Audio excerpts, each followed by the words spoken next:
Donc, nous allons voir maintenant comment ajouter un texte, le dimensionner et l'adapter correctement. Donc, je repars de ma vue de dessus, qui correspond en réalité à la vue de face de mon volume, et je vais créer un nouveau dessin. Ce dessin, je vais l'appeler texte, puisque dessus, je vais mettre tout le texte, mon nom et mon prénom. Comme tout à l'heure, il faut choisir un plan. Mais je ne veux pas choisir le plan top, je veux choisir la face de mon volume. Donc, pour ce faire, je vais cliquer sur la face du volume. On voit ici apparaître en face du volume de base.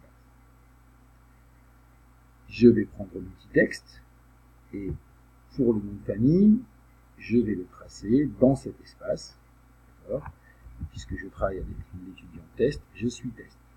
Je peux choisir, par exemple, de mettre mon texte en gras et valider. Mon texte est donc ici présent. Si je sélectionne le texte, je peux le déplacer à condition de mettre des mesures. Je veux rajouter un deuxième texte. Ce texte, c'est mon prénom. Et je vais volontairement faire plusieurs erreurs. D'accord ? Comme l'aligner sur le bord, ici, à droite. On a vu, le trait est passé orange, je suis donc connecté. Et je m'appelle Student, c'est mon prénom. Pas de gras cette fois. Donc voici le mot Student. Premier problème du mot Student, il déborde de la plaque. Il va falloir le redimensionner. Comme pour le rectangle tout à l'heure, je vais choisir l'outil mesure. D'accord ? De ce point-là à celui-là. Et je vais taper par exemple 75 mm pour le réduire. Alors, comme les deux textes sont connectés sur le même plan, les deux se sont ajustés. Mais je ne veux pas, moi. Je veux garder mon texte comme suffisamment. Donc je vais aussi mettre une mesure sur celui-là. Et je vais dire par exemple 90 parce que je veux que ce texte fasse 90. D'accord ?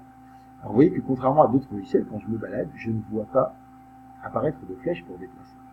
Et là, je suis un peu embêté parce que maintenant, mon famille est mal placé, mon prénom aussi. Pour aligner mon texte, je vais garder l'outil mesure et je vais définir, comme si je le faisais au crayon, les points auxquels je veux venir. Par exemple, là, 5,5 mm à droite. Donc maintenant, il est centré. Je peux vérifier que le texte est centré grâce à cette mesure-là.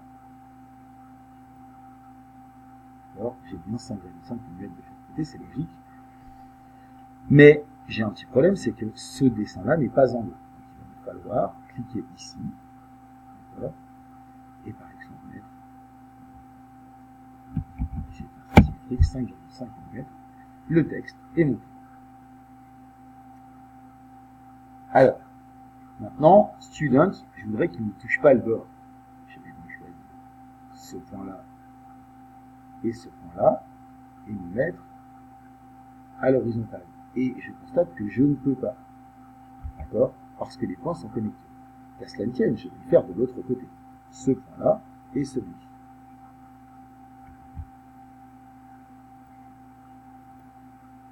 D'accord ? Et comme tout à l'heure, je le mets à l'horizontale, et je vais dire, par exemple, 75, il me reste 25 en gros, donc mettons 12 000. Et là, tout devient rouge. Mais pourquoi diable est-ce que c'est rouge ? Je suis en train de demander à ce mot d'être à 12 mm de la gauche, et en même temps, vous voyez ce petit dessin-là, il m'indique que je lui ai demandé d'être collé à ce trait-là. C'est pas possible, je ne peux pas être collé à droite et à 12 mm, parce que 12 plus 75, ça ne fait que 87 et pas 100. Je vais donc cliquer droit sur, en enlevant la dimension, je vais cliquer sur ce petit carré rouge, clic droit, et faire Delete, Sketch, Enter. Et maintenant, vous voyez que mon student s'est aligné correctement, comme je le souhaitais, à 12 mm de la gauche.